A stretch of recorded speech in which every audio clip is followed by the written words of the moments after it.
جو سابقہ گورنر ہے اس وقت اس کا بیٹا وفاقی وزیر ہے، شہباز کابینہ کا منسٹر ہے، تو وہ چاہیں گے کہ ہمارے فیملی کے لوگ یا ان کے بیٹے خود آ جائیں یا خود آنا جو الیکشن لڑنا چاہیں، تو پیپلز پارٹی کی کوشش یہ ہے۔ لیکن کیا ایک یہاں پہ دوسرا سوال یہ پیدا ہوتا ہے کہ نواز لیگ پورا ساؤتھ پنجاب پیپلز پارٹی کے حوالے کرے گی؟ یہ بھی ممکن نہیں ہوتا ہے۔ تو کہا یہ جا رہا ہے کہ آگے جا کے جب باضابطہ طور پر اسمبلی اپنی مدت پوری کر کے اور الیکشن کا جو مرحلہ شروع ہوگا تو اس وقت جا کے ان کے درمیان ایک سیٹوں کی ایڈجسٹمنٹ پر یہاں تو کینڈیڈیٹ ایک دوسرے کے سامنے آ جائیں گے، اور ظاہر ہے اگر کینڈیڈیٹ آتے ہیں تو پھر یہ بات واضح ہے کہ ان کے درمیان اختلافات ہو جائیں گے، کیونکہ وہاں پہ استحکام پاکستان جو جہانگیر ترین کی سربراہی میں قیادت میں پارٹی بنی ہے، اس کے لوگ بھی بہت ہیں جو چاہیں گے کہ کسی طرح نواز شریف کے ساتھ، نواز لیگ کے ساتھ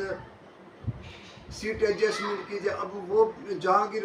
ترین جو وہ علیحدہ لندن میں بیٹھ کے نواز شریف سے اس لیے مشاورت کر، تو کہنے کا مقصد اقتدار ایسی چیز ہے جس کے لیے کوئی حتمی چیز کے سیاستدانوں میں وہاں پہ آ کے بات بن سکتی ہے، بگڑ سکتی ہے۔ اب عمران خان کو نکالنے کے لیے تو سب کٹھے ہو گئے تھے، ان کو پتہ تھا کہ اس وقت جو ماحول تھا اور جس طرح ان کو ایک میدان، وہ کہتے ہیں ماحول بھی مل گیا، میدان بھی مل گیا، اور عمران خان کو اپنے اتحادی بھی چھوڑ چکے تھے۔ لیکن اس مرتبہ یہ دیکھنا ہے کہ پیپلز پارٹی اور نواز لیگ کیا کٹھے وفاق میں بیٹھ کر حکومت پہ راضی ہو جائیں گے اگلے انتخابات کے بعد، یا اپنے اپنے کینڈیڈیٹ سامنے لا سکتے ہیں؟ کیونکہ پیپلز پارٹی کے اہم سینئر رہنما نے اپنا نام ظاہر نہ کرنے پر بتایا کہ سندھ سے تو پیپلز پارٹی کو کوئی مسئلہ نہیں، اس بات میں کوئی شک بھی نہیں ہے کہ سندھ سے پیپلز پارٹی ماں سوائے کوئی ایک آدھی سیٹ اندرونی سندھ کی میں بات کہہ رہا ہوں، کیونکہ کراچی میں تو وہی پیپلز پارٹی کی 3-4 سیٹیں ہو سکتا ہے، میئر آ گیا ہے تو پیپلز پارٹی کو یہ اپنی کیا کارکردگی کے بنیاد پہ دکھانا پڑے گا کہ کراچی سے مزید قومی اسمبلی کی کتنی سیٹیں نکالتے ہیں۔ ایون اس مرتبہ پیپلز پارٹی کے لیے حیدرآباد سے سیٹ نکالنے کے حوالے سے بھی یہ بڑا چیلنج ہوگا، کیونکہ حیدرآباد سے میئر بھی پیپلز پارٹی کا آ چکا ہے اور چیئرمین ڈسٹرکٹ کونسل بھی پیپلز پارٹی کا آ چکا ہے۔ تو اب حیدرآباد شہر کی جو سٹی کی جو 2 نیشنل اسمبلی کی سیٹیں ہیں جس میں دونوں ہمیشہ ایم کیو ایم والے لے کے جاتے ہیں، تو کیا اس مرتبہ پیپلز پارٹی صرف وہی ایک سیٹ جو دیہاتی والی جو کہتے ہیں کہ دیہی علاقوں سے مطلب قاسم آباد اور دیگر جو ایریاز میں، تو وہ نکالے گی، یا جو شہر کی 2 سیٹیں ہیں جہاں پہ ایم کیو ایم کامیابی لے کے آتی ہے، اس مرتبہ پیپلز پارٹی وہ بھی سیٹیں نکال سکتی ہے یا نہیں نکال سکتی ہے؟ تو وہ بات آ رہی تھی کہ پیپلز پارٹی سندھ سے اگر 60 سیٹیں بھی لے کے جائیں تو پیپلز پارٹی کو پھر بھی جو ہے تقریباً 60 سیٹیں پھر بھی اور چاہیں۔ اب 60 سیٹوں میں سے 30 سیٹیں اگر پیپلز پارٹی پنجاب ساؤتھ سے لے کے جاتی ہے اور انکلوڈ جی ٹی روڈ سے 3-4 سیٹیں، پھر بلوچستان سے سیٹیں کچھ اس طرح، خیبر پختونخوا سے،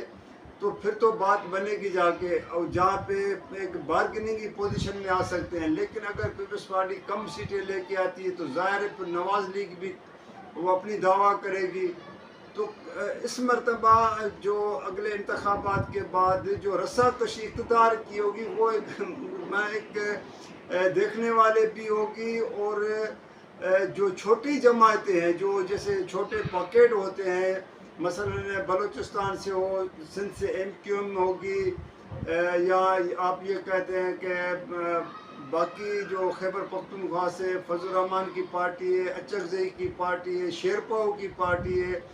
اختر مینگل کی پارٹی، اس طرح کے جو چھوٹے چھوٹے جو گروپس آئیں گے، 2-2 4 سیٹیں لے کے آئیں گے، ان کی امپورٹنٹ بڑی بن جائے گی اور ان کو دیکھنا پڑے گا وہ کس طرف جاتے ہیں۔ تو ناظرین، آج میں یہ صرف جو میں نے سنا ہے کہ یہ کوشش تو ہو رہی ہے کہ انتخابات کس طرف کیسے کرائے جائے، کس طرف یہاں اسی سال کے نومبر کے یا اگلے سال، یہ بھی ابھی کنفرم نہیں ہو رہا ہے کہ اسمبلی کی مدت پوری کرنے دے رہے ہیں یا نہیں، کیونکہ سورس تو میرا یہ کہہ رہا ہے کہ اس بات پہ، کیونکہ ان کے پاس پیسوں کا بھی بڑا پرابلم ہے. IMF سے آپ کو پتہ چل گیا ہے کہ وہاں سے پیسے کا ایک ہو رہا ہے کہ معاہدہ ہونا مشکل ہو گیا ہے، تو ہو سکتا ہے کہ اس ماہ کے آخر تک معاہدہ نہیں بھی ہو سکتا ہے. تو جنوری کا ابھی تک جو ہے میں اپنی خبر پہ قائم ہوں کہ جنوری میں انتخابات اگلے سال 2024 میں جو ہے نا وہ بات کی جا رہی ہے. تو دوسری بات آپ سے مجھے شیئر کرنی تھی کہ MQM کے خواجہ اظہار الحسن دنیا میں نہیں ہے. 196 ممالک کا سروے کر لیں کہ ہمارے یہاں خرچ کرنے کی جو مہارت ہے، اس کی مثال یہ ہے کہ پچھلے سال ہم نے سر بڑا اہم کام کیا اور اس میں کتے پریشان ہیں. 75 کروڑ روپے ہم نے کتوں کی فیملی پلاننگ میں خرچ کر دیا. ایک صدر اسمبلی میں بجٹ تقریر کے دوران بہت بڑا انکشاف کیا ہے کہ 75 کروڑ روپے کتوں کی فیملی پلاننگ پر سندھ حکومت نے خرچ کر دی. اب یہ اس نے اسپیچ میں کہا ہے، اور اس وقت سندھ کے وزراء، سندھ حکومت کے وزراء بیٹھے تھے، اور سندھ حکومت کے MPs بیٹھے تھے، کسی نے اٹھ کے اس کی تردید نہیں کی ہے اب نہ اس کی سندھ حکومت کی طرف سے کوئی اس طرح کی تردید. تو یہ بڑی بات ہے. فیملی پلاننگ کا سنتے تھے کہ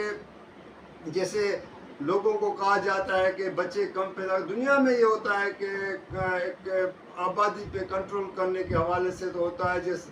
لیکن یہاں پہ پاکستان میں اور سندھ میں یہ تو مذاق ہو گیا کہ کتوں کی فیملی پہ کتوں کے کاٹنے کی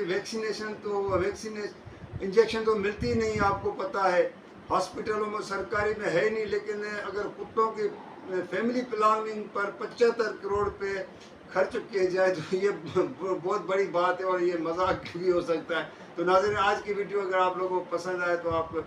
اس کو لائک بھی کیجیے گا، شیئر بھی کیجیے گا، سبسکرائب بھی کیجیے گا،